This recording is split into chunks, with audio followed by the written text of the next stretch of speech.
Om Ajnana-timirandasya Jnananjana Shalakaya Chakshurun Militam Dhena Tasmai Shri Gurave Namah. Welcome back to ISKCON of Silicon Valley. Thanks for joining us online from various places around the world. And for those of you who've joined us right here in the live devotee audience, it's so nice to be back with you and have an opportunity to continue our reading of the Nectar-of-Devotion and a discussion of the teachings of Rupa Goswami as he had received them from Sri Chaitanya Mahaprabhu. Last week we had read most of the preface, and in the preface we heard that the material world, we still have japa going on, if that's okay. It's kind of nice in a way. We heard about how service is the dharma. That is that nature which is inseparable from the living being. Just as sugar is sweet, fire is hot. So similarly, the living being is a servant eternally, and that's the dharma. These are all teachings. Rupa Goswami met directly with Chaitanya Mahaprabhu at Prayag, Allahabad, at the Dashashameda bathing ghat. And Mahaprabhu told him about material life. The nature of this material life is, he said, called Bhoga Tyaga. There's a way in which I try to enjoy, and as Krishna says in the Bhagavad Gita, Yehi samsparshaja bhoga tukha yonaya evate adhyantavanta kaunteya nateshu ramate bhutha. That an intelligent person doesn't try to enjoy the material world because he knows that it leads to misery. But a person who's uninformed, didn't get the memo on that one, and tries to enjoy, and then suffers, and then thinks, I'll just give it all up, and then goes to the other side, which is called tyaga. So then Mahaprabhu describes the actual path for success, which is what the Buddhists would call the middle path. We call the path of dedication or devotional service. It means realizing that our eternal nature is to serve Krishna. Krishna doesn't need our service, as Prahlad Maharaj says in his prayers to Lord Nrsingadev. When we give to Krishna, it's for our own benefit. It's not that he's hungry. Although for his devotees, he becomes hungry and becomes helpless, so they can serve him in that way. And when we give to Krishna, then we become more complete because we're his parts and parcels, the way a leaf is a part and parcel of a plant, and if you water the root of the tree, then the leaves naturally become satisfied. So he also talks about rasa. Rasa means the taste that we're getting. And the theory of rasa is central to the teachings of Lord Chaitanya and subsequently of Rupa Goswami, because he puts it in this framework, and that is that everybody's working hard to try to get a little taste. Where does the taste come from? It comes from relationships. So we see in this world various relationships. For instance, there's the relationships of a servant to a master, and then there's a relationship of friend to friend. And there are obviously nuances there because there are various kinds of levels of intensity amongst friends. And then there's parents and children. Then there are lovers. And we see these relationships in this world, and as well as others. But those are the primary, and those claim Rupa Goswami actually come from the spiritual world originally. However, when we try to enact those relationships in the material world, we feel dissatisfied because they diminish over time. In fact, they can change very quickly. In the Bhagavatam, it's mentioned how somebody who's a family member or friend, then suddenly over a farthing or a dime, becomes an enemy. And these things happen more frequently than one might think here in this world. So the relationships here in this world tend to be frustrating, and even in the best of circumstances, they're temporary, and we lose the object of our love and affection at some point.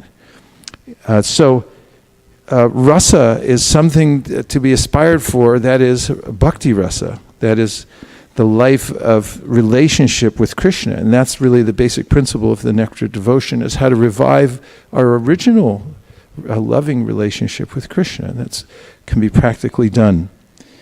So he talked about how that rasa will expand unlimitedly. It's not like in this world where there's diminishment. In the bhakti rasa, he gives the example of a beam of life. Theoretically, if you point it up into the sky, it will expand unlimitedly.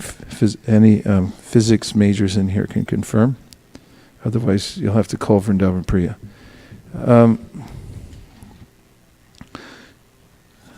So Prabhupada finishes the preface by saying in the last paragraph that the nectar-of-devotion is specifically presented for persons who are now engaged in the Krishna consciousness movement. So it's an internal book, although he did have us distribute them widely at some point. And if you're in the Saptarishi movement, you're also there, it's part of the package.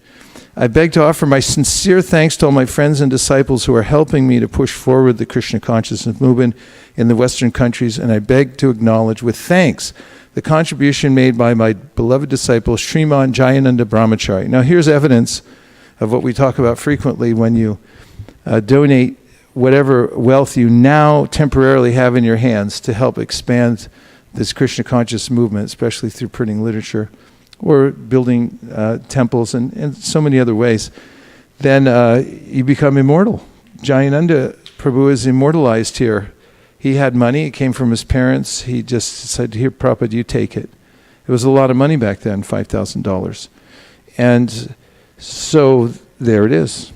If he had held on to it, put it in a no-load mutual fund, which didn't exist back then, but if he had, who knows, someone else would have needed it, it would have gone another way. But give what you can now to expand Krishna consciousness, and you'll be immortalized. My thanks are due as well to the directors of ISKCON Press, that was the precursor to the BBT, who have taken so much care in publishing this great literature. Hare Krishna, A.C. Bhaktivedanta Swami, 13th April 1970. ISKCON headquarters, 3764 Vaisesika Avenue, Los Angeles, California.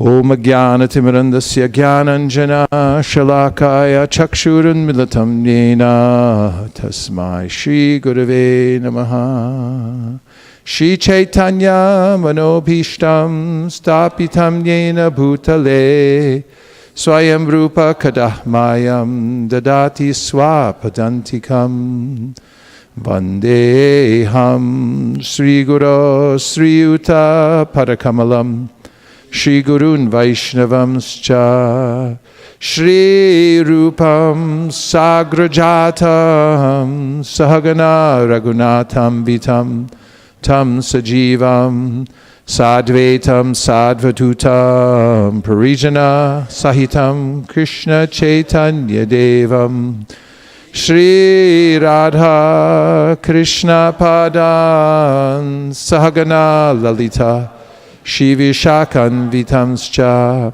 He Krishna Karuna Sindho Dinabandho Jagatpate Gopesha Gopika Kanta Radha Kanta Namostute Tapta Kanchana Gaurangi Radhe Vrindavaneshwari Vrishabhanu Sute Devi Pranamami Hari Priye Vansha Kalpatarubhyascha Kripa Sindhubhya Evacha Patitanam Pavanebhyo Vaishnavebhyo Namo Namaha Jaya Shri Krishna Chaitanya Prabhu Nityananda Shri Advaita Gadadhara Shivasari Gaura Bhakta-vrinda Hare Krishna Krishna Krishna Hare Hare Hare Rama Rama Rama Hare Hare Gaur Premanande Haribol.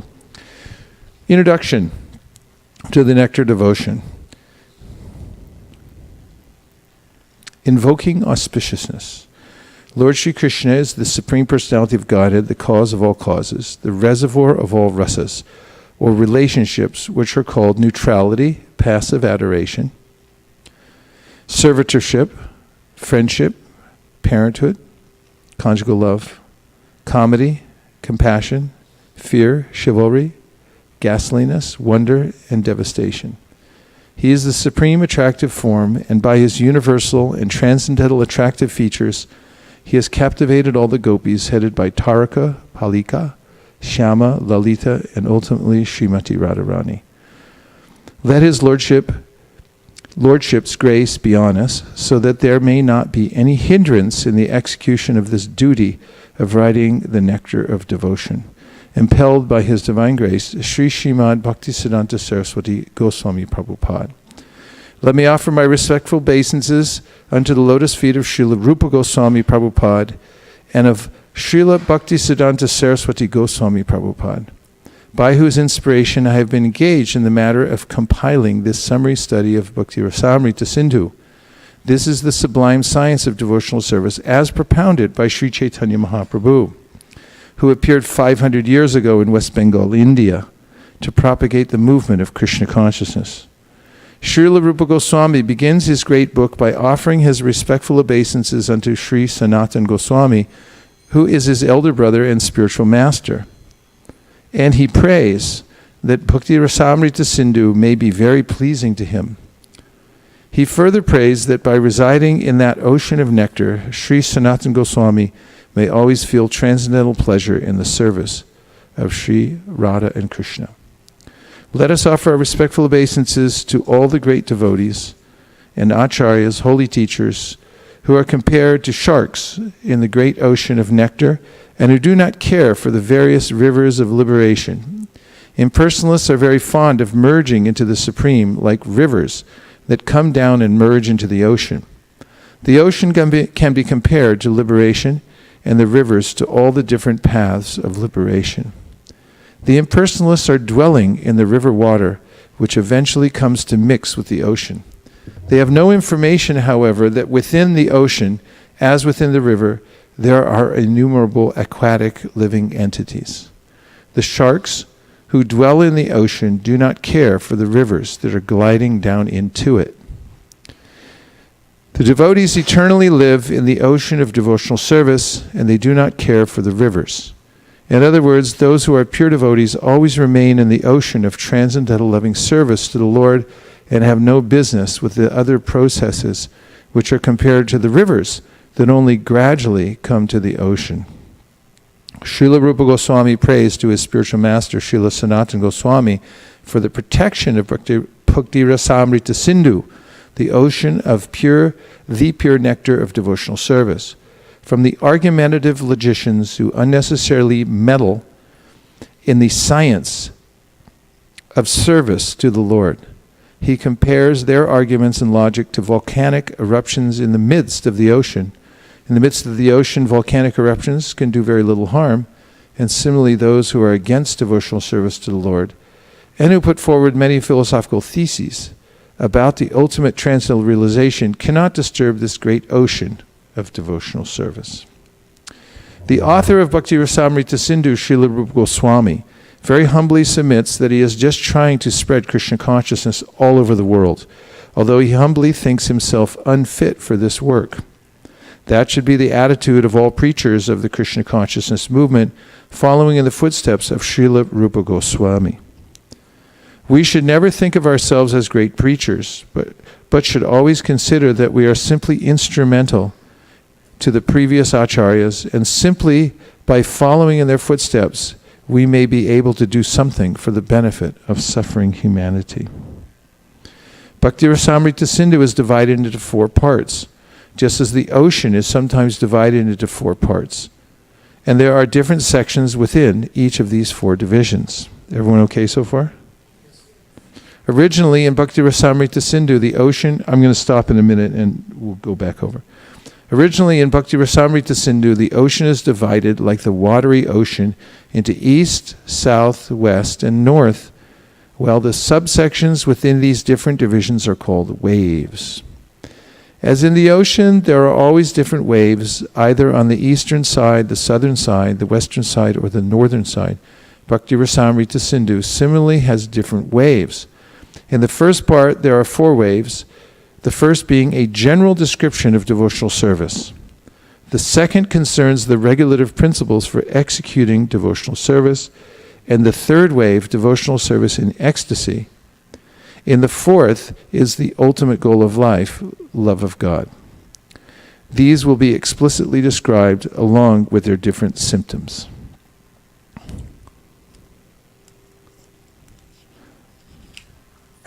The authorized descriptions of bhakti or devotional service following in the footsteps of previous acharyas can be summarized in the following statement by Srila Rupa Goswami.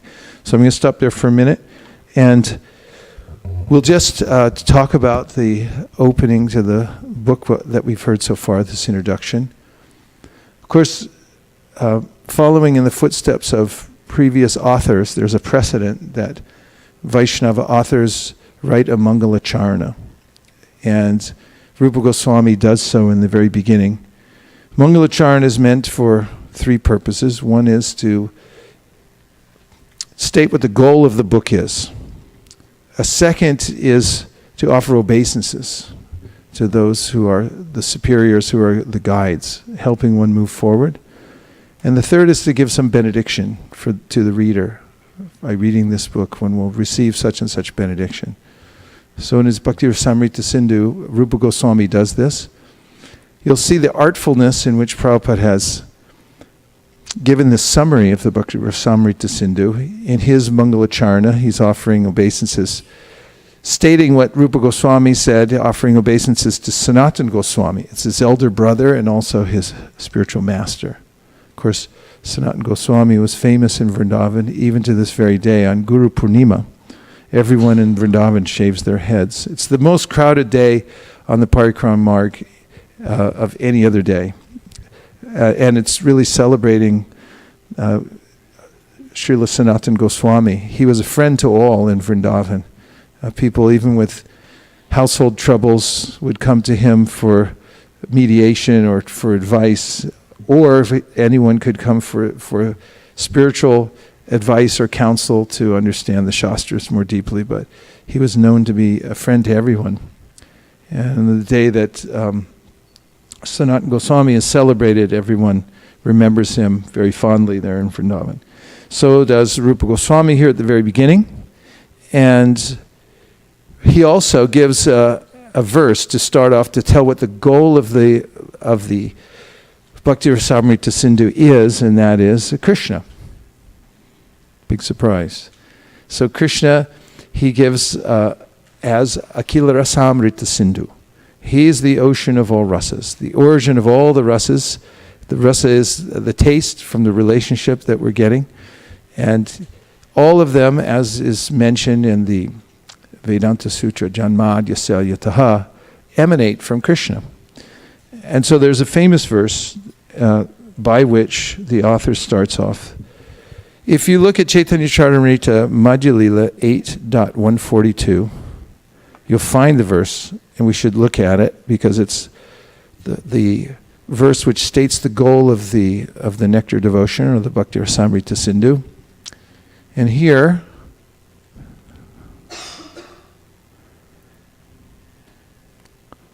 I'll say please repeat.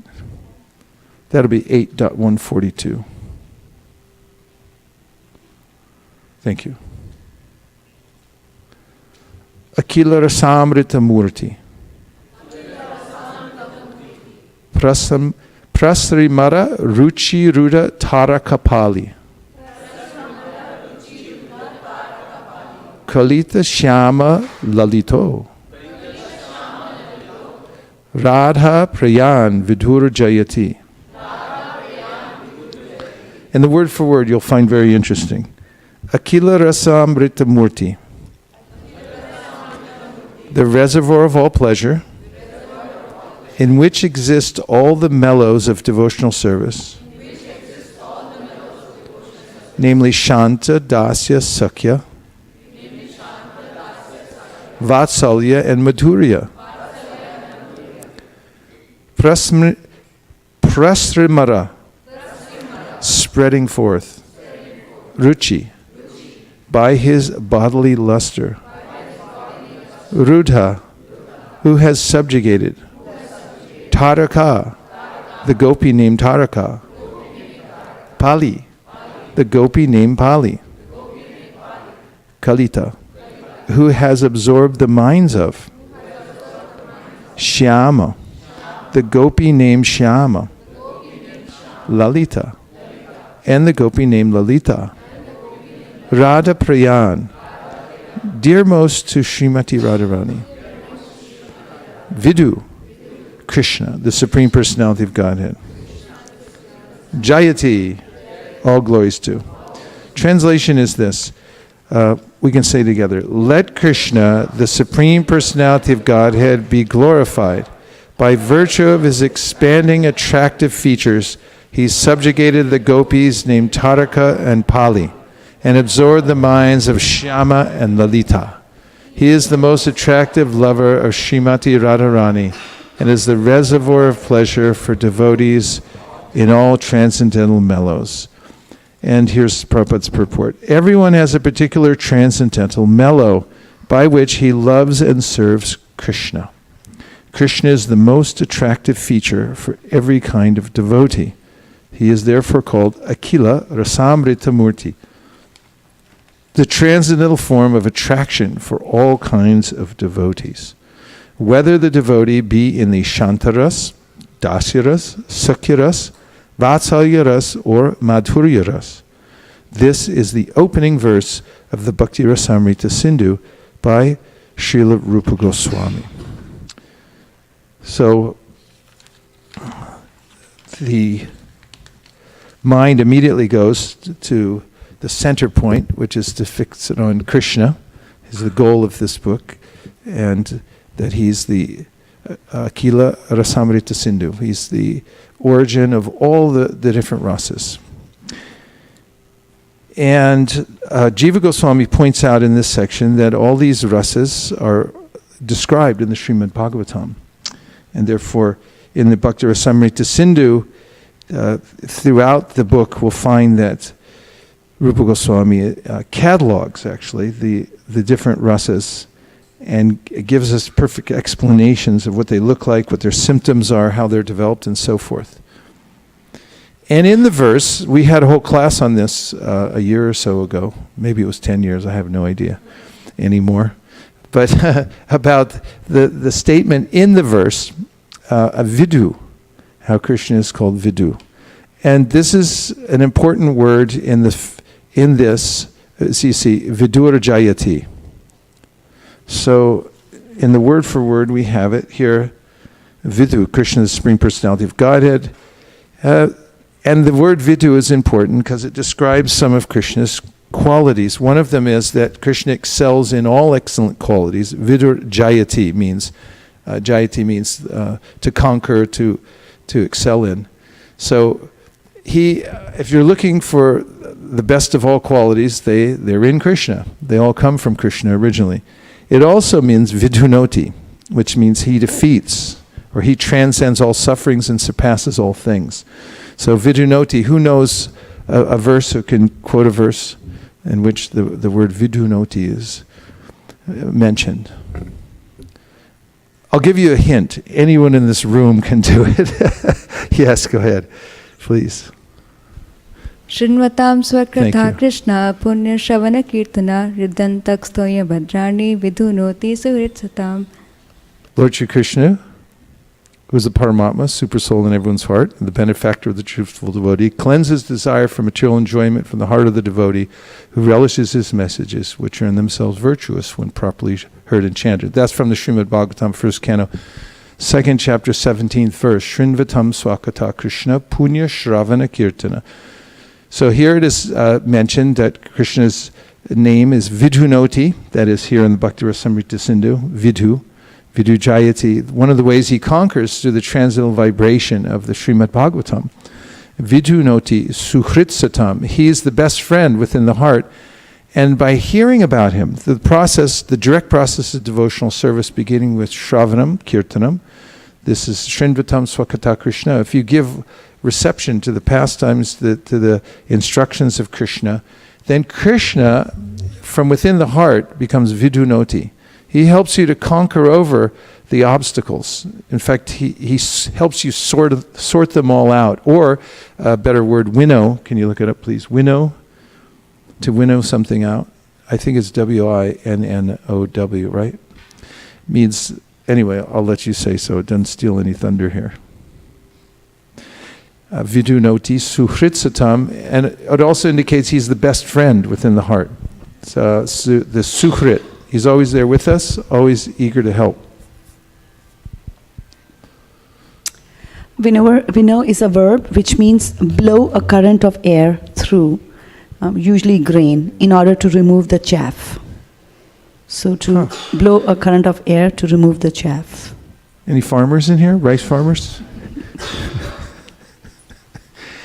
And it comes from wind vane, from Old English wind vane. Wind what? Wind vane, W-I-N-D, W-I-A-N, wind. Yeah, so it's what? What was the second word? Wind. So when you blow against the rice, the chaff comes off, and then you're left with the kernel. So Krishna helps to purify us from within the heart. That's the meaning of vidunoti. He applies a little bit of his magical... Anyway, let's not go down that road yet. We'll start a whole conversation. Also, vidu means vidadati. He produces. The person who produces all happiness or who causes everything. So vidadati means that he's the source of everything. It's helpful to know that, because if we're to fulfill all the desires that we may have, we should know that we're looking in the right direction. And if we understand Krishna's nature, that he is helpful in removing the obstacles, also that he's the source of all happiness, can actually do something about it as well, then we can unabashedly point our attention towards Krishna.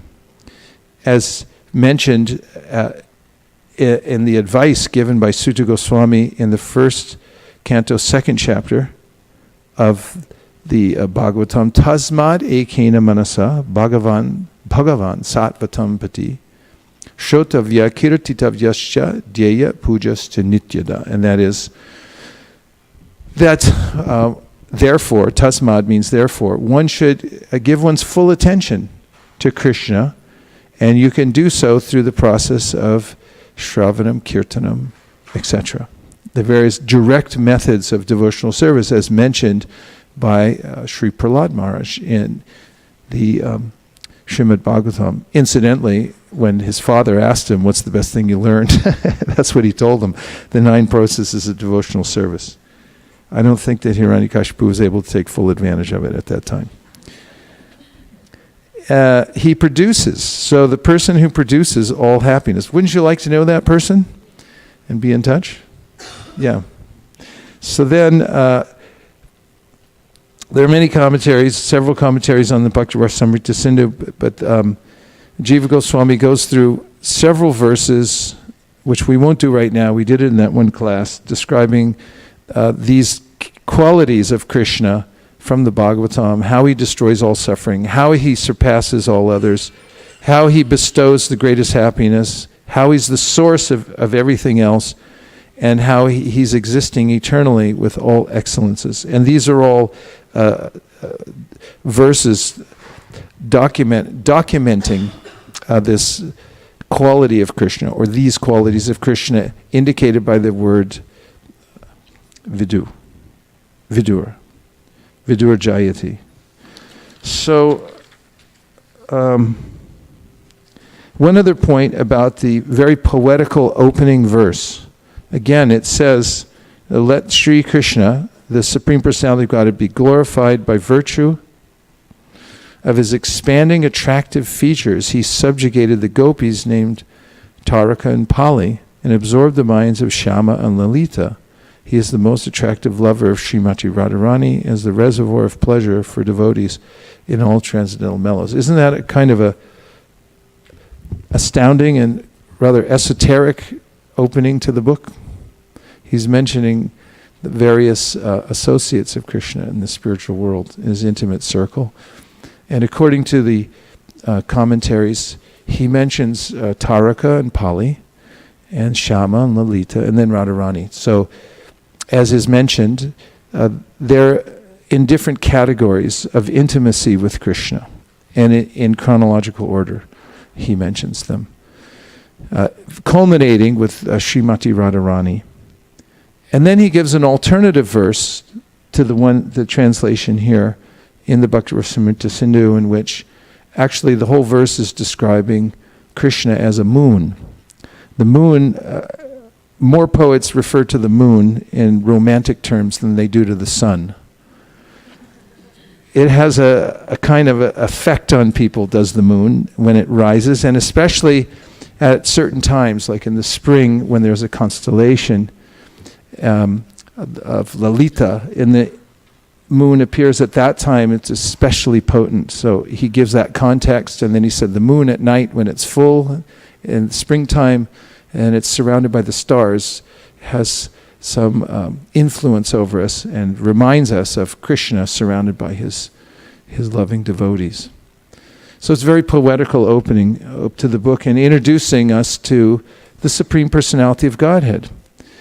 And this is the very essence of Sambandha Gyan, understanding that actually we're dealing with a very unusual and great personality, the greatest of all, Krishna, who is Akila Rasamrita Murti, the form of all rasas. And that person who is can remove all our obstacles. He's the source of everything and everyone. And he has his own personal life in the spiritual world. A couple more thoughts and then we're going to take reflections. So there was a catalog of the various rasas given, the 5 primary rasas, and then there are 7 secondary rasas which are mentioned. So this gives an essential list of the various ways in which we get our taste in our relationships, these various rasas.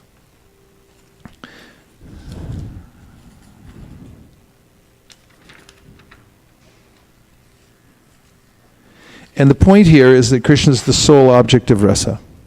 He's the reservoir of all rasa. He's all lovable. And we'll find as we go forward that the more majesty there is, majesty meaning in a personality like great opulence, the less rasa there is. And this example is given in the text itself, that if somebody's approaching a personality who's a judge, if you approach that person in the context of his being a judge, you'll see one very limited aspect of that person, because there are protocols that he has to follow in the context of being a judge. But when he goes home and he's hanging around with his wife and his children and his friends and so forth, you see another side. Is that really him? And so in the majesty of Vaikuntha, the rasa is limited. And there's more of a sense of servitude, that I'm serving the Supreme Personality of Godhead. And in the language of Radhika Raman Prabhu, when that is suppressed, to a certain degree, when you see Krishna in Vrindavan, you'll see that he's a little child, he's a baby, then a little child, and then an adolescent. And there, his opulence is not apparent. It's not fully visible, although it's always there. And we see it in the pastime with Brahma, when Brahma tried to make a trick towards Krishna, and then he was tricked back by Krishna, but much harder, because Krishna is all-powerful. Then he did Brahma, Narayan's emanating from the body of the Lord. And he saw the opulence of Krishna. It's always there, but it's suppressed in Vrindavan. And there, the rasas become fully pronounced in all their various in their varieties. So now we'll take a few reflections before we go to the next section. Yes. So Maharaj Radha Venkat Prabhu from Folsom, he actually also submitted a verse which has the word Vidhunoti. Okay. Srimad Bhagavatam. Extra points for that. It is Srimad Bhagavatam, Canto 2, Chapter 4, verse number 15.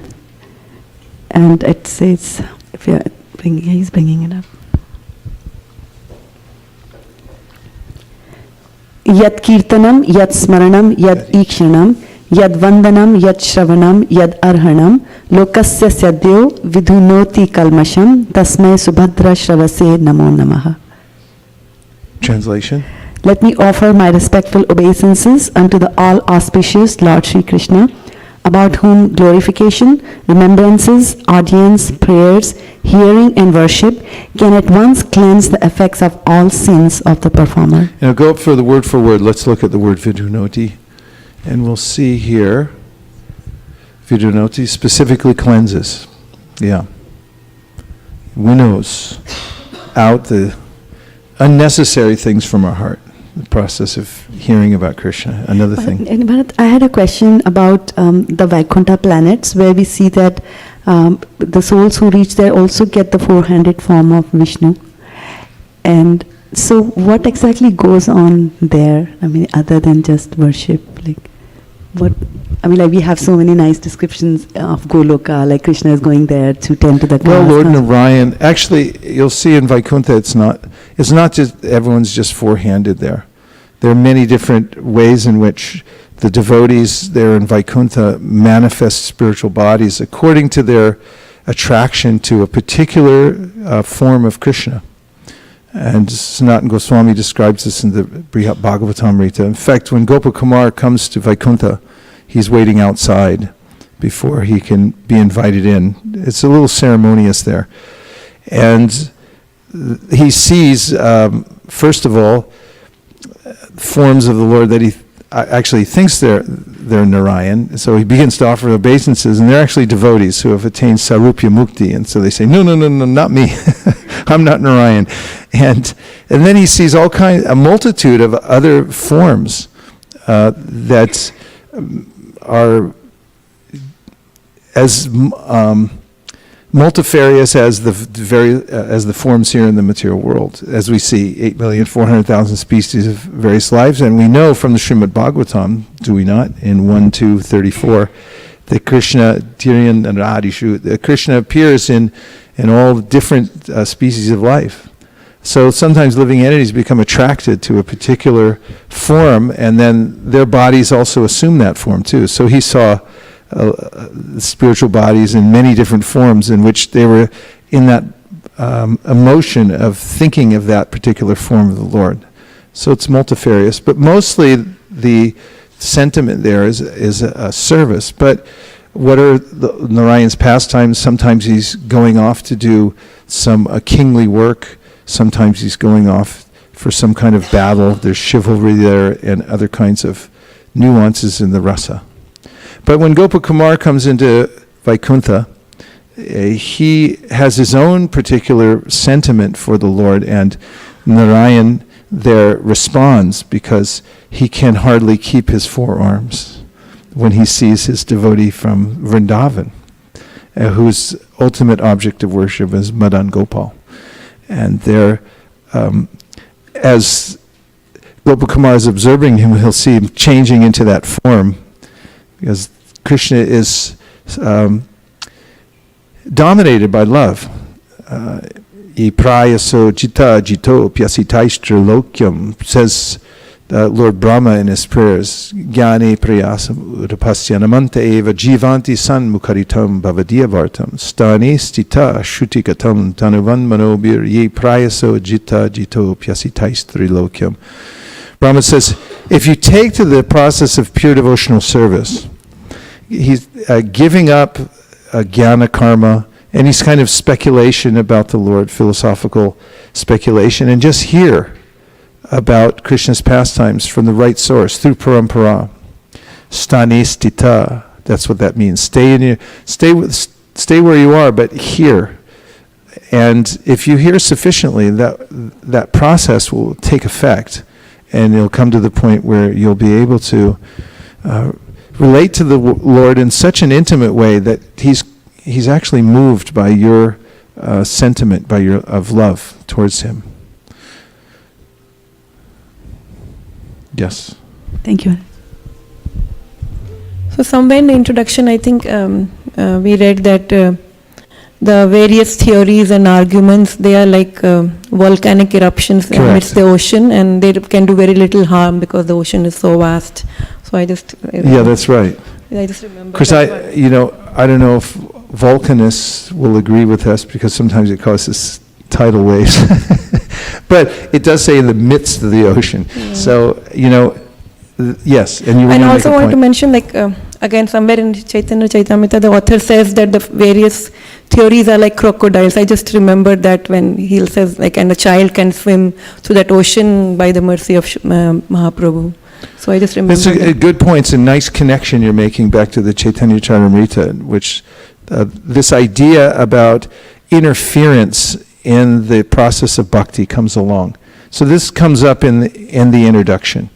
And so one of the metaphors that Rupa Goswami uses is that devotees are like sharks. And so sharks don't hang out in rivers, thankfully. And they're in the deep ocean. And so the sharks don't dabble in anything else, or devotees don't dabble in other processes. And we'll hear the verse which actually gives the definition of uttama bhakti, or pure devotional service, just coming up.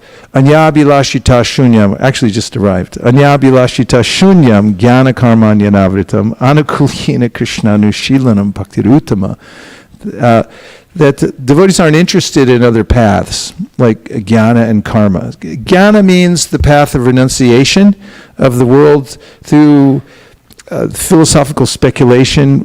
One separates oneself from all that's material and says, I'm spiritual, I'm not material. This ultimately leads to a hard heart, renunciation also, and the whole philosophical method can usually lead to an impersonal conception of the Lord, which is the antithesis of devotional service, in which we start off with this image of the Supreme Personality of Godhead as the most loving person with whom we have an eternal relationship. And so this is the process of uttama bhakti, and that is something we're going to go into in just a minute. But I wanted to make the point also that the sharks are not only averse to rivers, they stay in the deep ocean, and therefore they're never caught. That's another one of the points about the sharks. Because if you go deep enough, the people who are fishing around the surface aren't going to get you. And there was one other point about sharks. What was that? They refuse lesser bodies of water, so they reject the rivers and all these little tributaries. They don't need it because Shraddha Shabde Vishwas Kahi Sudra Danyascha Krishna Bhakti Koile Sarva Karma Krita Hoy. If you give yourself completely to the process of devotional service, then all other things are done. Liberation comes with folded hands and says, how can I serve you? All other aspects that are desirable to people in this world are available to anyone who takes the process of devotional service, and that's a fact. And also, they don't merge. So sharks don't merge. Say sharks don't merge. That could be a bumper sticker. It's very esoteric. Sharks don't merge. So the impersonalists are eager to merge into the impersonal absolute truth, but sharks stay in the vast ocean and they have a life there. So similarly, devotees swim in the ocean of rasa, of devotional service, bhakti rasa, and they have their eternal individual existence there in relationship with Krishna, the Supreme Personality of Godhead. There were a couple more reflections. Oh my goodness, there's a few more. Okay. Hare Krishna Maharaj. I had a similar point that stuck to me, which you just mentioned about acharyas compared to sharks in the ocean, which Prabhupada mentions in the introduction to the purport to this Bhakti Rasamrita. I had a question, actually, a follow-up to this. So, liberation, basically, as from an impersonalist perspective, it means that they want to get out of the cycle of birth and death, and then they want to merge. So in the initial stages of devotional service also, one can actually, one's drive for devotional service can be that one wants to get out of the cycle of birth and death. So is that a right thing? Because the attachment for devotional service, that's more... Well, this comes up in various places. One is in the Bhagavad Gita in the 7th chapter, where Krishna says, Chaturvida bhajanti mam jana sukritino arjuna, arto jignasa artarti jnani cha bharatarshapha. That is, 4 kinds of pious people, sukritis, approach me for various reasons. Some of them want wealth. Some of them are suffering, so they just want the suffering to stop. Other people eager for knowledge, and other people are already in knowledge of the absolute truth, and therefore they approach. So the tenor of this verse is that people approach Krishna according to their capacity. They have some adhikari, some sukriti, but they also may have material desires, and therefore the Srimad Bhagavatam says, Akama sarva kamo va moksha kama udarati tivrena bhakti yogina yajeta purusham param. And that is that whatever situation you're in now, akama, which means you don't have any material desires at all. Who is like that? Shukadeva Goswami. Kama sarva kamo, somebody has all material desires. Who is like that? Huh? You? Okay. Dhruva. Akama sarva kama moksha kama. So somebody just want liberation. I want to be liberated from this material world. Moksha kama udharadi. Divrena bhakti yogina. If you concentrate, take this concentrated ray of devotional service, then you'll come to the perfect stage. And this is indicated, of course, very graphically in the story of Dhruva Maharaj, who intensely wanted some material thing, and then he received Krishna instead. Satyam dishati artito nirnam naivartato yat artito yata swayam vidate bhajatam anichatam ichapitaram nijapadapallavam. That famous verse in the 5th canto of Srimad Bhagavatam that I just mangled. But it says that somebody may approach me and ask for material benedictions again and again. That could include liberation. He said, I reward those things, but then I give them in such a way that I cover their material desire and I actually make them attached to me instead. Icha pitaram, icha, I make their desire, icha pitaram, for my lotus feet, for my service. So the Bhagavatam is very encouraging in that way. In the beginning, if one has some desire for something, it says, approach Krishna anyway. And gradually that will be purified. But the standard that Chaitanya Mahaprabhu teaches in the Shikshashtam, Mama Janmani, Janmanishvare. He says, I'm not seeking liberation. I take birth after birth here in the material world, just as long as I can be engaged in pure devotional service. There's no other expectation for anything. Become liberated from this world. So there was several more. One was here, then there's there, and then 1, 2, 3, 4, 5. Okay. We'll try to answer these more briefly so we can move on to the next section. Go right Just ahead. a quick observation, Prabhu. I was just noticing how Rupa Goswami feels that he is unfit, and Prabhupada is explaining the mood of the preachers, that even though they do great things, but they think that they are just an instrument in the hands of previous acharyas. But they got to see Mahaprabhu personally, but still Rupa Goswami exhibits such great humility. Yes, this is a great paradox. And Mahaprabhu mentions this in his teachings to Sanatana Goswami when he tells about the 9 symptoms of bhava. In that list, it mentions that as one advances in devotional service, he or she becomes more and more qualified. At the same time, that person is thinking, I'm less and less qualified. And this is the mood of someone who's getting the mercy of the Lord, because the more they become humble and submissive to the Supreme Personality of Godhead, the more they're tasting the mercy of the Lord. So they keep themselves always in that position. Okay, there was a few more. 1, 2, 3. Hare Krishna Maharaj. There was one quality that was listed, which was ghastliness. In material world, it has a bad connotation, but it's a transcendental quality of Krishna. So how do we understand that quality? You don't like ghastliness? I'll bet you do.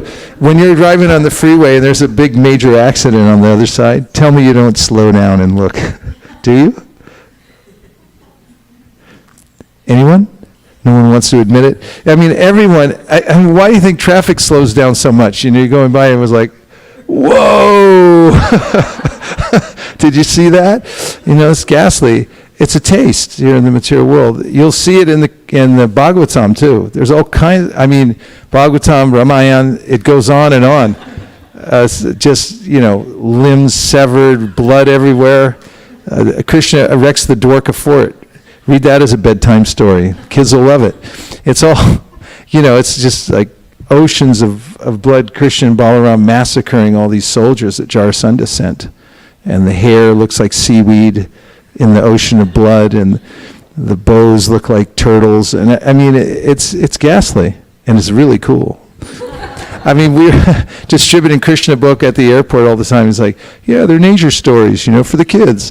And then you turn and it's like blood everywhere. Anyway, kids do like that stuff. Prabhu, give him the mic. You can stay there. It'll come to you. 7 seconds or less. Hare Krishna.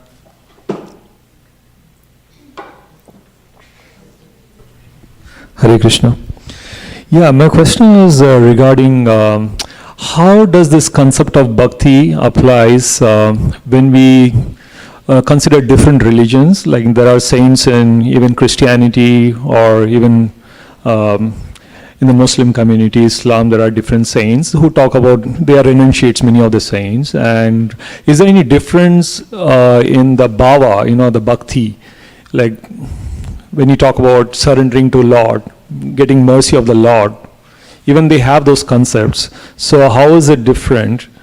In, you know, when we talk about Bhagavatam, you talk about surrender. Like, sure. So really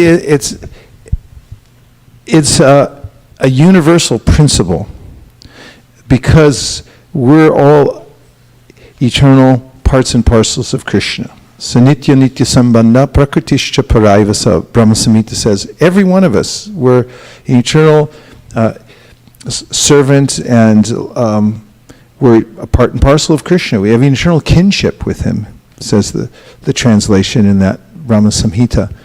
So it's a very intimate relationship. And it's realized according to the method that one uses to approach the Lord.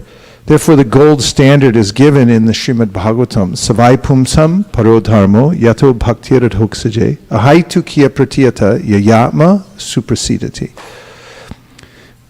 It is not a sectarian principle, it's a universal principle of a haituki bhakti. That is, that I have no motivation in worshiping the Supreme Lord except for to worship him. And it's uninterrupted. In other words, it's not something I just do on Sunday and the rest of the time I do whatever I like. But the principle or the quality of pure devotional service is very important, that one is actually unmotivated and uninterrupted in one's approach. Then it says one can experience this bhava fully when one's in that environment. Now, especially when we have a clear definition of who the Supreme Personality of Godhead is. Oftentimes there's bhakti, but it's very faint in various traditions in the world, because As an example, there may be prayers, but who are you praying to? I always wondered this. Before I came in contact with the Bhagavad Gita as it is, I was ravenously reading all kinds of spiritual books to find out how to, become a devotee. And there were prayers that were being suggested, and I'd read them, but then it would circle back and say, well, you are the Supreme. So that didn't really make sense to me, because how am I praying to myself? And, how is that a sincere prayer? It seemed to loop back. And there may be also other traditions in where it's recognized that I'm a devotee and I'm a servitor of the Lord. And to the degree that there's some actual way to conceive of that personality. Because after all, love is not something that happens when there's a very nondescript image of the Supreme. Christianity, which is definitely a bhakti movement, it has to do with worshiping with one's heart and soul the Supreme Person and loving Him. But oftentimes we'll find that the description of the Lord is not altogether clear. The description of the Kingdom of God is not given in a lot of detail.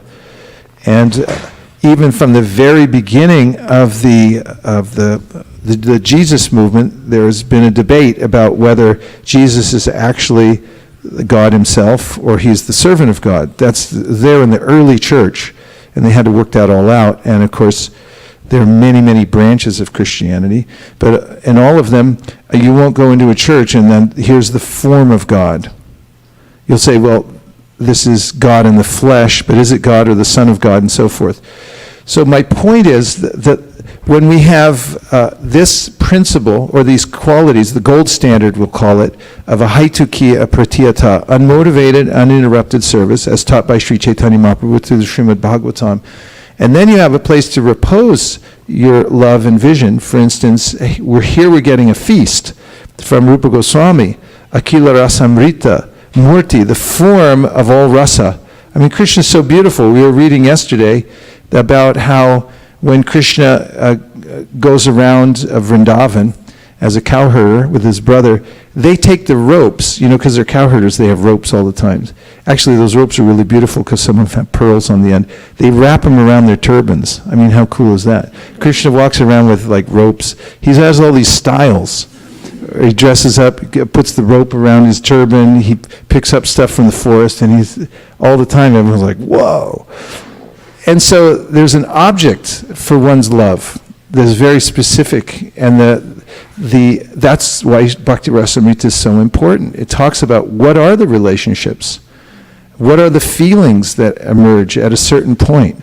So all the other bhakti movements that are out there, in Islam, bhakti, there's bhakti. In Christianity, there's bhakti, in the Jesus movement and so forth. But here, we're getting articulated what is the Supreme Personality of Godhead. Now, you may argue about that. You may say, I don't think Krishna's Supreme Personality of Godhead, and Prabhupada would then say, okay, you show us your God then. Bring a better God, and, we'll talk about it. Otherwise, we've got Krishna. And good luck finding somebody better. Okay. Were there any other comments? Yes, last one, yes. Hare Krishna Prabhu. So, I tend to think of Bhakti Yoga as... Keep the mic below your lip. Thank you. Okay. I tend to think of the Bhakti Yoga as a path of devotion which is full of love. And one of the ways that I've tried to understand it is related to the experiences that we have in our daily life, and which is, as I'm reading a lot of the literature from Srila Prabhupada, is that there is this marked difference between the material world and the transcendental, and our goal is to move from the material to the transcendental. So my question is, what are some of the characteristics of that devotional love? Like, what are the things that one aspiring devotee needs to keep in mind to make the distinction in the mind, oh, no, I'm faltering from the ideal? Does it make sense? distinctions to show that you're not in line or something, you said? Yeah, like some of the characteristics of the devotional love that is the standard, that is what we should be aspiring for. I see. Okay, yes. Well, first to your general point, and that is whatever relationships or variety of any kind we see in the material world, Krishna says, is a reflection of the spiritual world. And therefore, the relationships we see in this world come from the spiritual world because everyone has an eternal, specific relationship with the Supreme Personality of Godhead. And furthermore, in the spiritual world, there's variety. And that's why we see variety here in this world. Because, as Krishna mentions in the beginning of the 15th chapter of the Bhagavad Gita, that Urdvamula Madashakam Ashvatam Prahuravyayam Chandamsi Yasya Parnani Yastam Veda Savedavid Adashjordvam Prashritastasya Shaka Guna Pravrida Vishaya Pravala Adashchamulan Anushantatani Karmani Bandini Manusha Loke Narupamasyeha Tatopa Labhyate Nanto Nachadir Nachasam Pratishta Ashvatamenam Suvaruda Bulam Ashanga Shastrena Dridhena Chitva Tatatpadam Tat Parimargitavyam Yasmin Gatanan Yavartanti Bhuya Tameva Chadyam Purusham Prapadye Yatak Pravriti Prashrita Purani. So there he describes how the material world is like a reflection of the spiritual world, and like a banyan tree which has its roots upward and its branches down. So the spiritual world then is reflected onto the three modes of material nature. And so all the variety that's there in the spiritual world we see here, but here it's temporary. So if you approach the reflection in a reflecting pool, you'll be disappointed because it doesn't live up to the actual thing itself that's being reflected.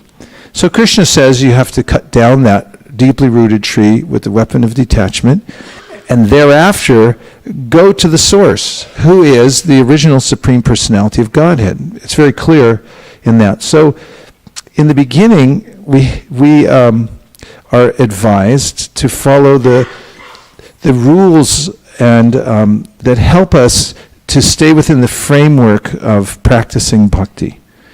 And all of them are servants to the principle that one should always remember Krishna and never forget Krishna. And if one applies the system of bhakti, even from the very beginning, as we'll find in the Bhakti Rasamrita Sindhu, one will find immediate results.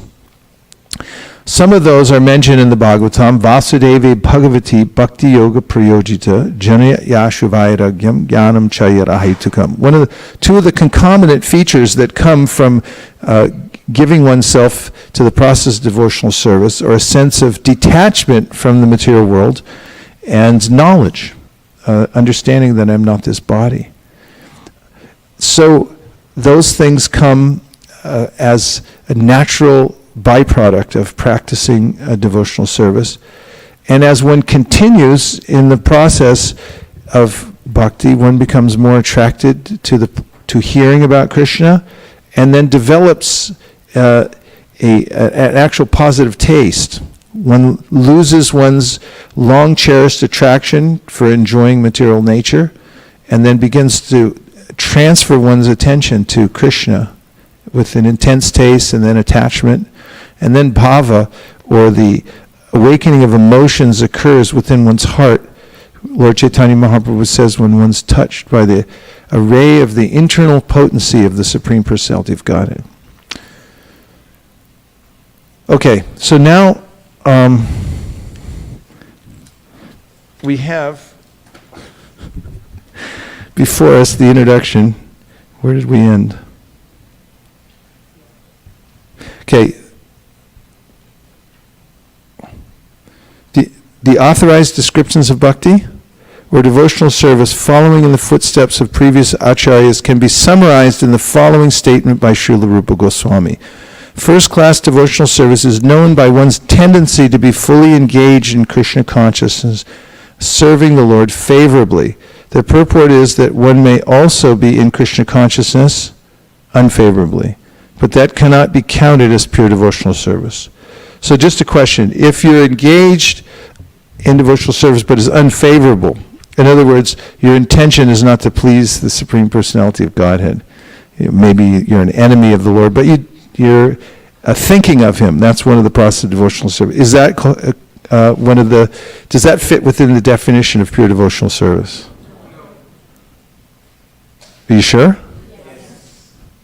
Okay, then say no really loud. No. Okay, it's not. Pure devotional service should be free from the desire for any material benefit or for sense gratification, as these desires are cultivated through fruitive activities and philosophical speculation. Generally, people are engaged in different activities to get some material profit. While most philosophers are engaged in proposing transcendental realization through volumes of word jugglery and speculation. Pure devotional service must always be free from such fruitive activities and philosophical speculations.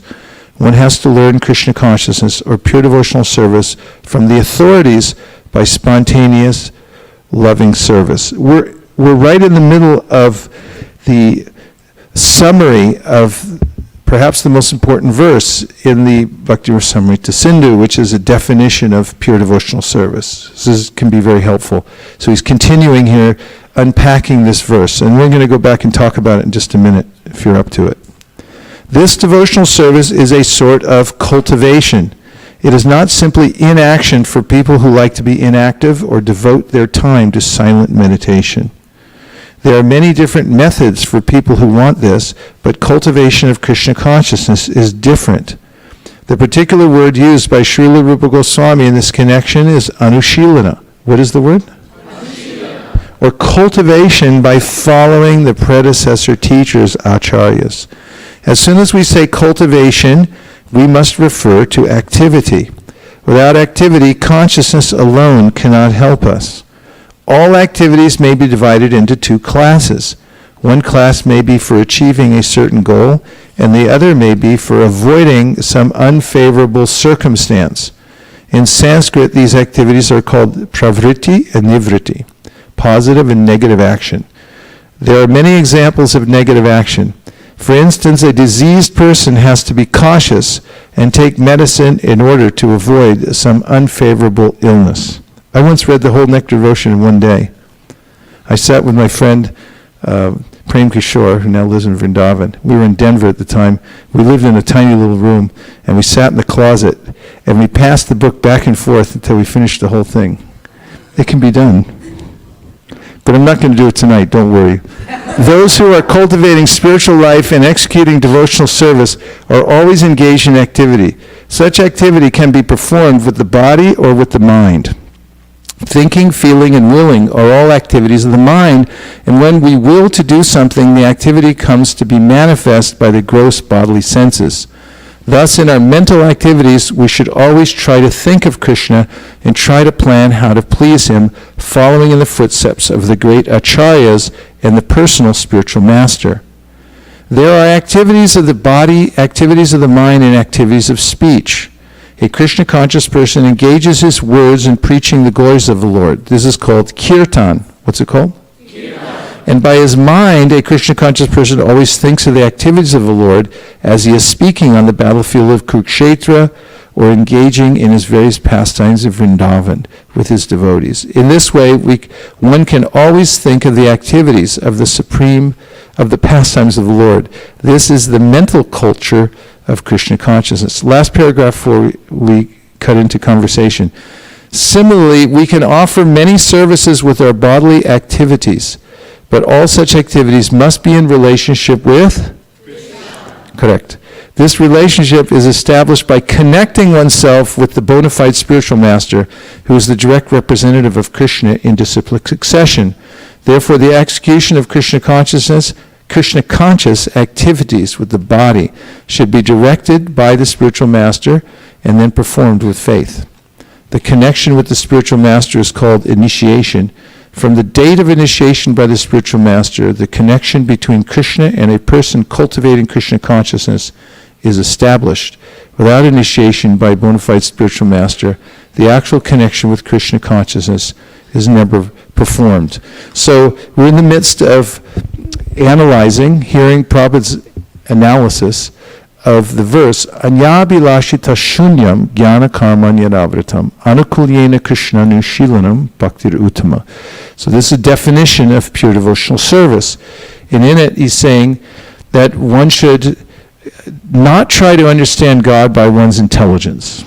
We heard that from Brahma, Jnani Priyasam. He said completely give up trying to understand God by your intellect.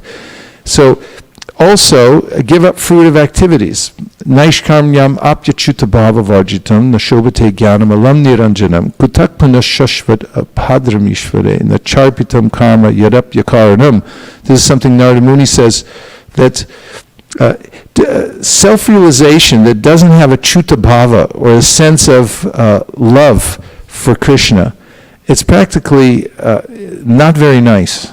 It's not beautiful. It's nashobhate. It doesn't look good. Nashobhate jnanam alam niranjana. Even if you have full knowledge of the atma-tattva jnana, but you don't have bhava for achuta, feeling for the Supreme Personality of God, it's not very nice. What to speak of then fruitive activities, which are troublesome in the beginning, in the middle, and the end. The charpitam karma yadapyakaranam, what to speak of that? So this is directing us the right way. It's bringing us to this point. Don't fall for material activities. It's for stupid people.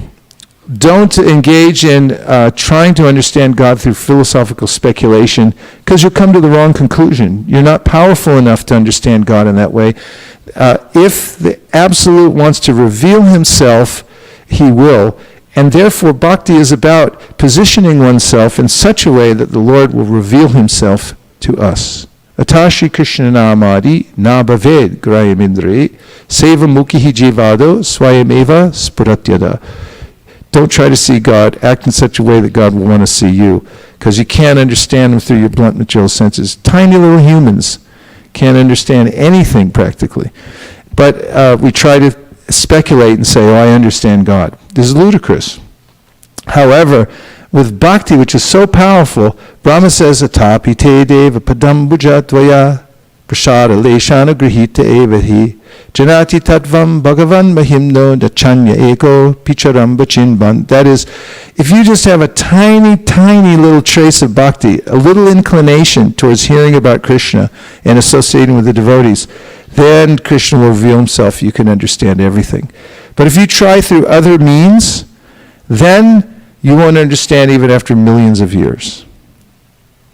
Pantastu koti shatava shata sambragamyo vayuradhapi manaso munipungavan. The munipungavas, the best of the munis, they may have powerful breathing exercises and some kind of mystic powers and stuff like that, but they can't come close, even to the tips of the toes.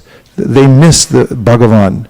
For Bhagavan, you have to have the process of bhakti, devotional service, and that's the subject matter here. So, Anyabilashita shunyam jnana karma nyanavritam. Then comes anukulyena krishnanu shilanam. So, anukulyena means favorable. Your intention has to be to please Krishna. That's important, what your intention is, because you'll find throughout the Srimad Bhagavatam that all kinds of people that looked totally unqualified for devotional service ended up as the great heroes of the Srimad Bhagavatam, which was one person that fits that description that I'm thinking of right now. Use your mystic powers that you've got from Sankirtan over all these years. Who is someone who, on the face of it, looked like completely unqualified for devotional service? You think, that person can't be a devotee. But it ended up being Vritrasura. Vritrasura. Remember Vritrasura? Vritrasura was a huge demon. Everyone's afraid of him. He's in the original Vedas, he's mentioned, the fight between Indra and Vritrasura. And in the Bhagavatam brings out the fact that this Vritrasura, he was actually a devotee. The body of a demon, and killed the demigods as much as he could. But the bhakti was there. So this is, bhakti is unimpeded by the circumstances, and it's the most important. It overcomes any other obstacle. Yasyasti bhaktir bhagavati kinchana sarvar gunas tatra samasate sura harava bhaktasu kuto mahadguna manoratena sati tavato bihi. Bhagavatam says if you take to bhakti, then naturally, whatever situation you're in now, you'll develop all good qualities. It will all come out by practicing devotional service. So if that intention is there to serve Krishna, actually it happened even Shishupal, when he was a little baby and he started to talk, all the words that were coming out of his mouth were about how much he hated Krishna.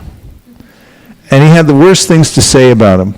And in the Rajasuya sacrifice, see, there was a benediction. Krishna said, well, only until he gives 100 blasphemies in a row will I actually kill him. But he did it, Rajasuya, because he was so upset that Samba had recommended that Krishna become the object of worship at the Rajasuya sacrifice. So he stood up and he was one blasphemy after another, and this little clicker maybe. And then he came to 100, and then Krishna threw his disc to kill him. And in the flash of a millisecond before his head was cut off, Shishupal was looking at Krishna and he's thinking, he's beautiful. And then, and that was his tiny little service, Lesha anugrihita evahi, just a tiny little trace of bhakti. And then they said that's why he became benedicted, because he had that at the last minute. So wherever that trace of bhakti appears, with the intention of serving Krishna, somehow or other there's some kind of feeling for Krishna and some devotional movement in that way, then devotional service is present. Anukulyena Krishna Nushilanam, it has to be favorable. And also, it's shil is the verb in Anushilanam, which means cultivation. So Prabhupada, as Radhika Raman Prabhu pointed out, didn't just say devotion, as a lot of people say. He said devotional service, because that means what we saw the devotees doing whenever I was here last Sunday or something, and I went in the kitchen and they were washing pots, and I went over to appreciate their service, and they didn't even see me because they were so absorbed in washing the pots. And there was such ecstasy coming out of that room. It's a cultivation. Actually, there's something you do. And that is described by Rupa Goswami as both internal and external. The way in which you conduct yourself externally is very important in the practice of devotional service. There's sadhana that you do in cultivating bhakti. For instance, japa involves moving the tongue and lips, does it not? And enunciating the words in the Hare Krishna Mahamantra. And it's something you actually position yourself for. Externally, you'll sit down or walk or whatever you do, and you'll chant, you'll listen, you use your senses. This is a positive, but it's a cultivation. You actually do that practice. And shil also has to do with cultivating internally a mood of devotional service, and in your meditations on Krishna, you're also shil, or cultivating Krishna consciousness. So Krishna Anushilanam means favorable cultivation of devotional service. Now we'll take a few more reflections or questions. Yes. Hare Krishna Maharaj, I just had an observation, but was looking for some advice. When you were reading nectar-of-devotion, even the preface, when typically I read a book, even spiritual book, I just try to find where the real information is. Okay, let's go there, start from here. This is just a beginning, it's not that important. How do I develop that deep, each word has meaning? I could see when you were reading it as feel like you don't want to miss one, and I always look for missing all those words. So just want to see if some advice on that side would be helpful. Well, it's a cultivation. And the more we cultivate by hearing, especially in association of those who have a taste, the more we'll pick it up. It's infectious. Once somebody asked Prabhupada, how do you get a taste for chanting Hare Krishna? And Prabhupada gives the example, how do you become a drunkard? And he said, to become a drunkard, you go hang out with drunkards. And you watch them, and they'll, come on over, you sit down, we'll show you how to do it. They go in the liquor store, they get a bottle in a brown bag, and then they come and they sit and they sip on it, and then they start getting silly, and then they start getting melancholy, and then they fall on the ground and vomit, whatever they do. And then they wake up under the park bench, and they get up the next day, they get a little money together, and they go get another bottle. And that's how they do it. And if you hang out with them enough, they'll show you how. And then you can do it too.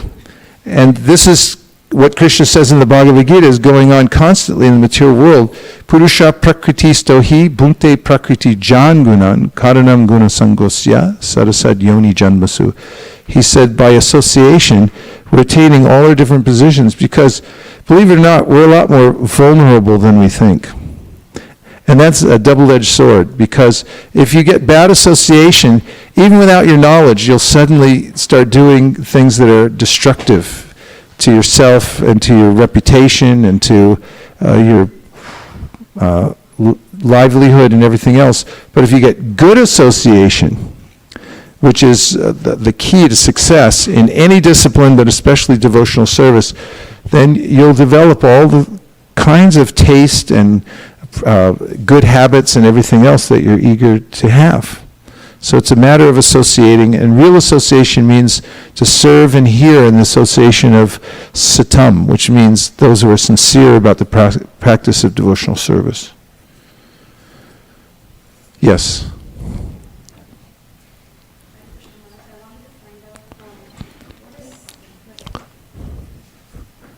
We can't give any points for any words spoken without the microphone.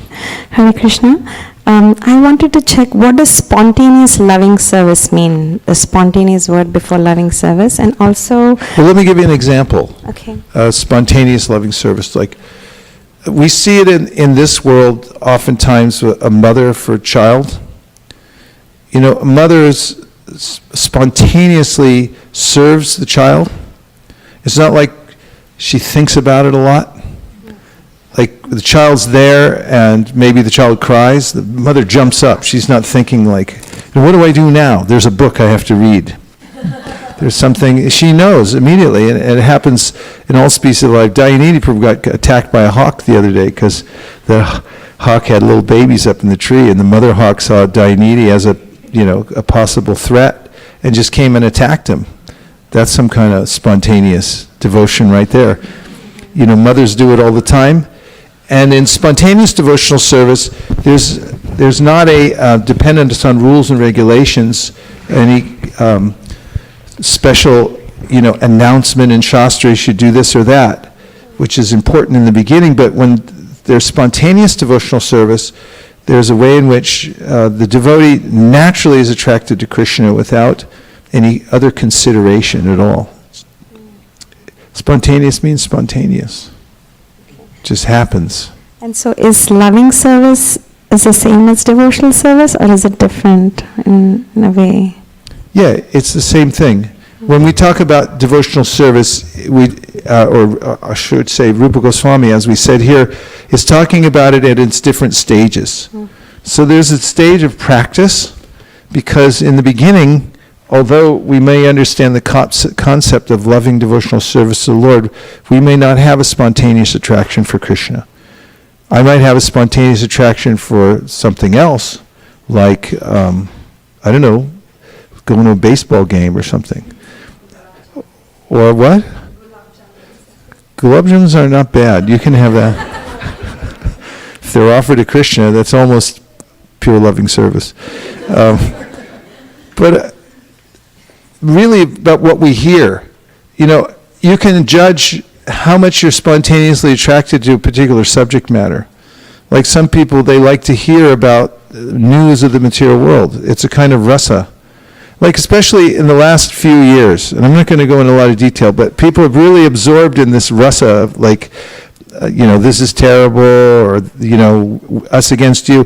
There's a kind of, perverse enjoyment people get about reading the newspaper. Because every day it's like, he said what? Or, whatever it is, there's some conflict, or there's something, somebody said to, who said what to whom, and all this is like kind of contaminated sound vibration. So people develop a spontaneous desire to hear that. And however, if you hear about Krishna, you'll develop a spontaneous attraction to hear about him. And that's when you actually notice that you're advancing in devotional service. It's hearing that. So loving devotional service arises naturally in the heart of one who associates with the sound vibration of the Srimad Bhagavatam, pravishtakarna randrena, swanam bhavam saroruham, dhunoti shabmalam Krishna, shalilasya yatasharat. This is a very beautiful poetical verse that says that when you hear Srimad Bhagavatam, which is the actual incarnation of the Supreme Personality of Godhead, then it establishes one's loving relationship with Krishna within one's heart. And simultaneously, it's removing the obstacles from the heart. And one develops loving devotional service after hearing and performing devotional service for some time. Yes? So Maharaj, you had talked about cultivating, how to cultivate devotional service through association. There was a question by Anuradha Susevani Devidasi, and she was asking that how can we constantly and steadily be able to conquer over senses while in the midst of material world, as we cannot leave everything and go to the forest like Dhruv Maharaj. What's the option for me? That answer is given in the Bhagavad Gita, because Arjuna was a person who was a family man. He wasn't suited for the forest. In fact, Krishna told him, if you go to the forest, you're not going to be able to live there because you have a different nature. Sometimes sages go to the forest and they actually like it there. They're like, finally, I've got a place I can sit and no one will bother me. But other people have a different nature. They like to mix it up with society. So Arjuna was like that. He was a Kshatriya. He had this warrior nature.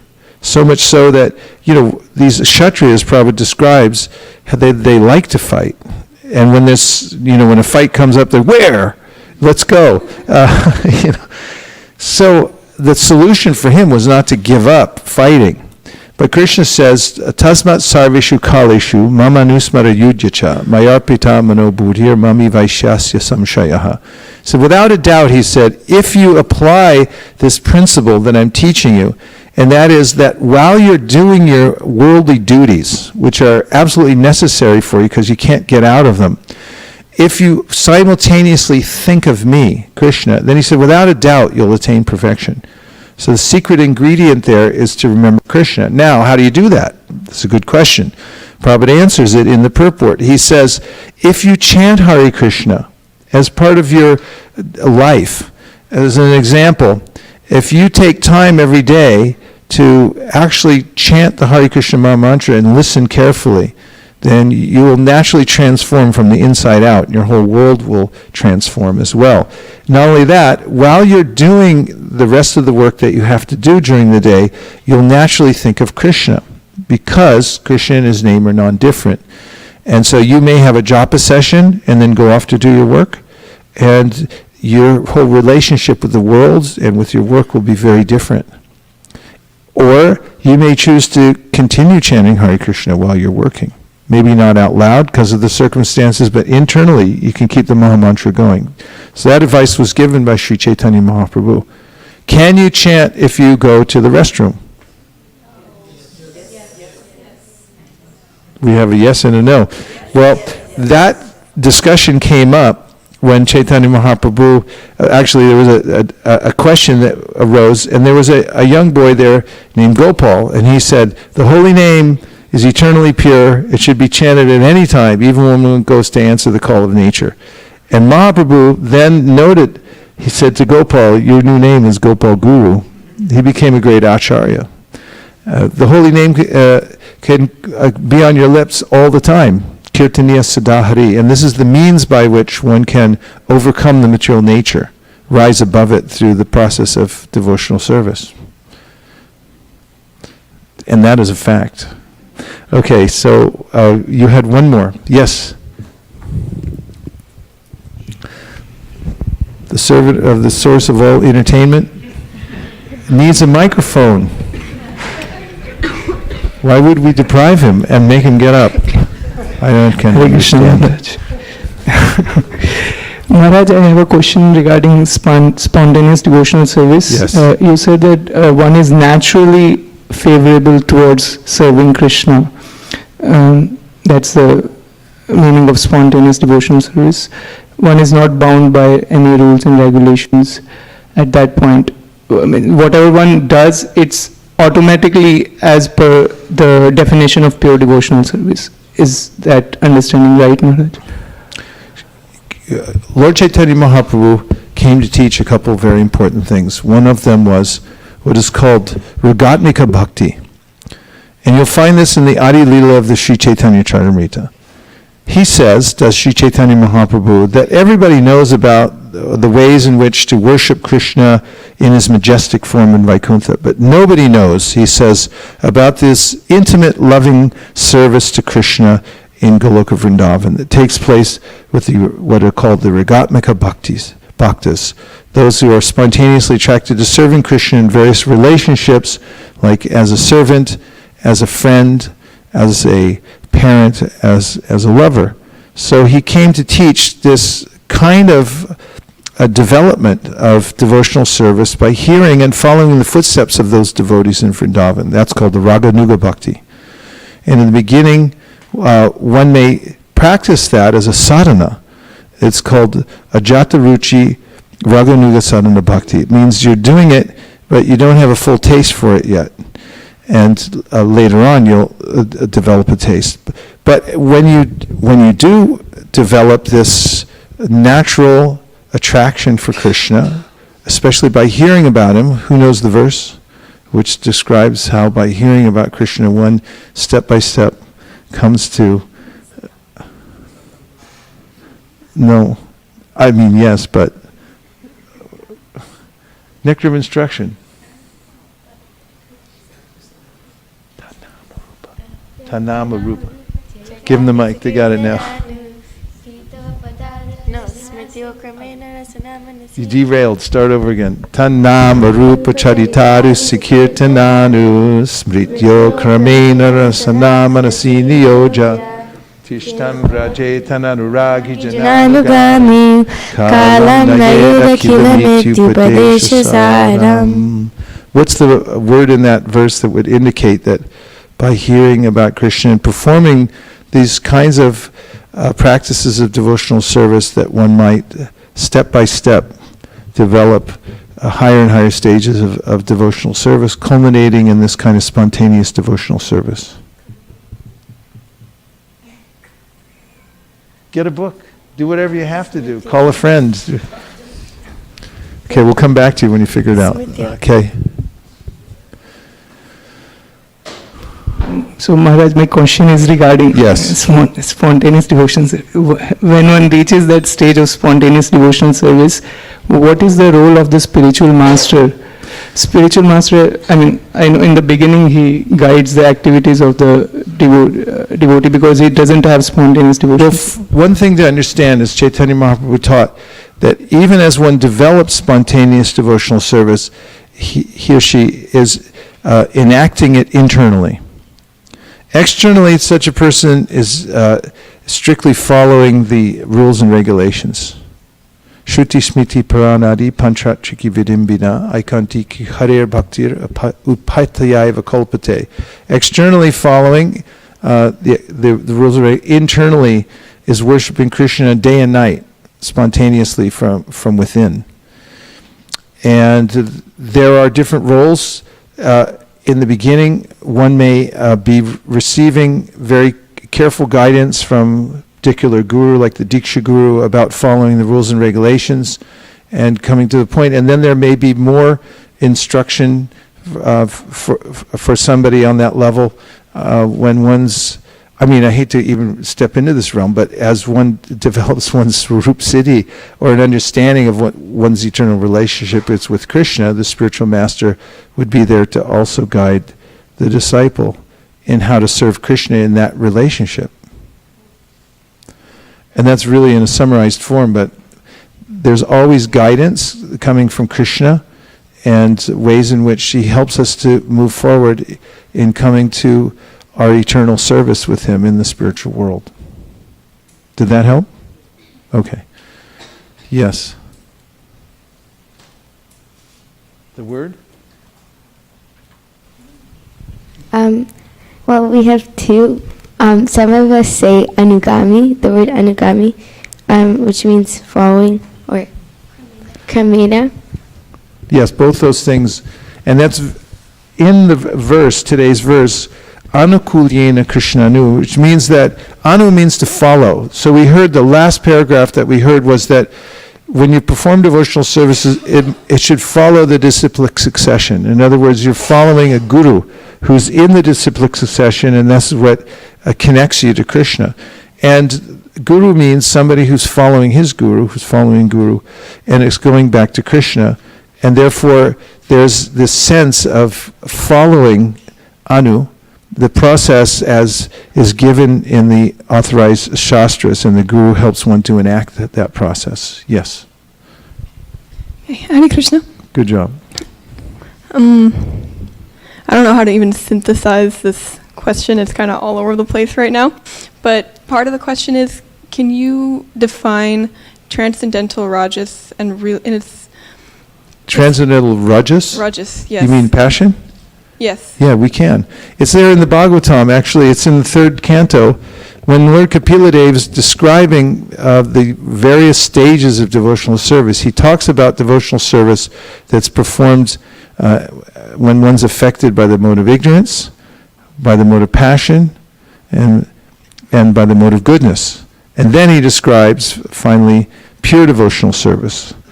So in the realm of in tamas and then rajas, there is a way in which he describes how the practitioner has a sense of being a separatist.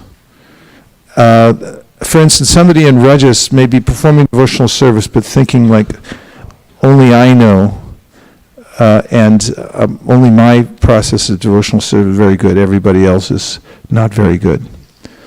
And makes distinctions between people and therefore has some sense of separateness from other devotees and so forth. That's in rajas. But if someone wants to run and get me the Madguna Shruti Matrena, Mai Sarva Guhashe, if you find that verse in the 3rd canto, it's 4 verses back from that one. Madguna Shruti Matrena, Mai Sarva Guhashe, Manogatir Avichina, Yata Gangam Basombunau.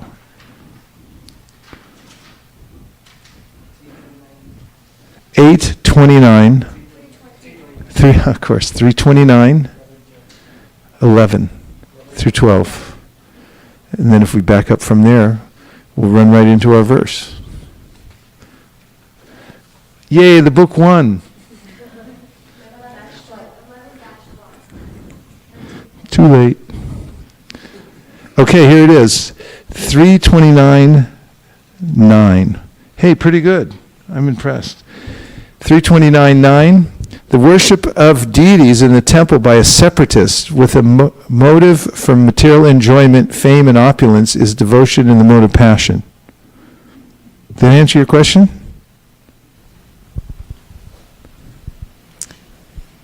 You're doing devotional service, but there's a sense that it's for material enjoyment. Rajas. So then that relates back to the conversation we were having earlier about approaching Krishna with material desires regardless of whether or not we have them. What do you mean, regardless of whether we have them? That it's like that we shouldn't feel like we have to enter a stage of... You don't have much choice. I mean, we are who we are. We have to, according to our adhikari, or whatever situation we're in now, then we approach to the best of our ability. From that position, if one carefully follows the process of devotional service, or even not carefully, it'll just take longer, one will become purified by the process. Actually, I should say one will become purified by Krishna, who's within the heart, and by the association of devotees. Happens all the time. Bahavo Jnana Tapasa, Krishna says, it happens all the time. He says, don't worry, he says, Vitaraga Bhayakroda Manmaya Mamupashrita Bahavo Jnana Tapasa Putamad Bhavamagata, Bhagavad Gita. He said, there's several hang-ups people have in the material world, says Krishna. And he said, but don't worry, people overcome these hang-ups all the time. Putamad Bhavamagata, because they get purified by devotional service. It's so purifying and powerful that the whatever kind of psychological addictions I have to the material world, they will be overcome by the process of devotional service. And the modes of nature, mam chayo vyabhicharena, again Bhagavad Gita, bhakti yogena sevate, saguna and samatitaitan brahmabhuya yakalpate. Krishna says, if you go on doing devotional service, don't stop. You'll rise above the three modes of material nature. You'll come to the spiritual platform. Does that sound okay? Sounds great. Sounds better? Okay. Yeah. So if you continue the process, it's transcendental process. You'll come to that position. Does everyone agree? There it is. So cultivate devotional service, says Rupa Goswami, and he's going to tell how to do it throughout the Bhakti Rasamrita Sindhu. So we've heard the basic introduction, how he introduces Krishna, the important points, as the Akila Rasamrita Murti. He is the source of all rasa, of all relationship, of all happiness, of all nectar. You can be confident that if you point your attention towards Krishna and worship him through the process of bhakti, then you'll be successful. We also heard that bhakti is a cultivation. You have to do something in order to develop your a natural love for Krishna, and it's called the process of bhakti sadhana. And that's all available through the teachings of the original acharyas. So anushilana means just follow as it's given to you. You can verify first that this is a authorized source of knowledge, and then if you give yourself to that process, then gradually you'll make advancement. Kramena rasana manasini yoja. Step by step, your mind will come fixed in Krishna consciousness. Yes, last question. Sorry.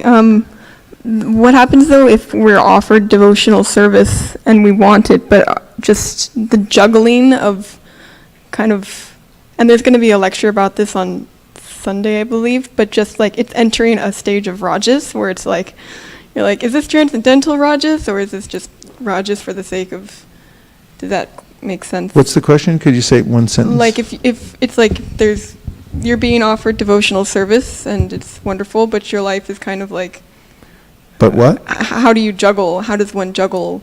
Juggle what? Devotional service and then also like material life. Yeah. Well, juggling is something you have to learn. It takes a little while. If you start with one ball and you throw it up, the way you learn to juggle actually, you take one ball and you throw it up and down in the air, and then you throw it from one hand to the next like this. If you get that part down, then you can get two balls, and then you start going like this. And then it really happens. And then, I mean, if you give me three balls, I'll do it right now. But you get three going, and it just starts to naturally happen. And so in the devotional service practice, you start off with a very simple way. Try to get one thing going in your life, like, chant your rounds. If you do that, like, start there. Start wherever you can. You get that going, and then you add something else.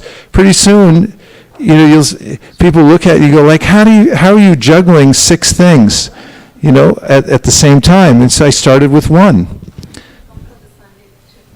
You come for the Sunday lecture. Malini is giving the lecture on Sunday, and she's going to tell how to do it. I mean, if anybody knows how to do it, if you want to see examples, look at the devotees here at ISV. They have kids. I mean, some people, that's their whole thing. All they do is just mind their kids all the time, and they can't do anything else. But the devotees here, they have kids, they have very demanding jobs, and somehow or other, they are always on Sankirtan, and always hearing and chanting, and always at the temple, even though they have to be everywhere else at the same time. So it's happening right before our eyes. Or, somebody's in school, but then they come for all the programs, that's all that's necessary, just get in the car and come. You're doing it right now, because you got a lot of other things on your mind and things that you have to do when you leave here, right? So then it's like, and then pretty soon you got 2, 3, 4, 5, 6, 7, and you can keep doing it. So just keep practicing, and you'll get the hang of it, and then it'll look easy. So we started on the nectar devotion, and we're following in the footsteps of Goswami, and I guarantee you that Prabhupada wanted us to read the nectar devotion together. So I very much admire your stamina for sitting and listening for 2 hours, 2 straight hours of discussion on the nectar devotion, and I guarantee it will never go in vain. So next we're going to have a Artik ceremony, which is one of the most joyful processes of devotional service, and we'll move all the mats out of the way, and we'll stand up and you can dance if you like. And thanks to everybody who joined us online from various parts of the world. Gaur Premanande, Nitai Gaura Haribo, Haribo, Haribo, Nitai Gaura Haribo, Haribo, Nitai Gaura Haribo. That was the weakest one I've ever heard. You owe me now.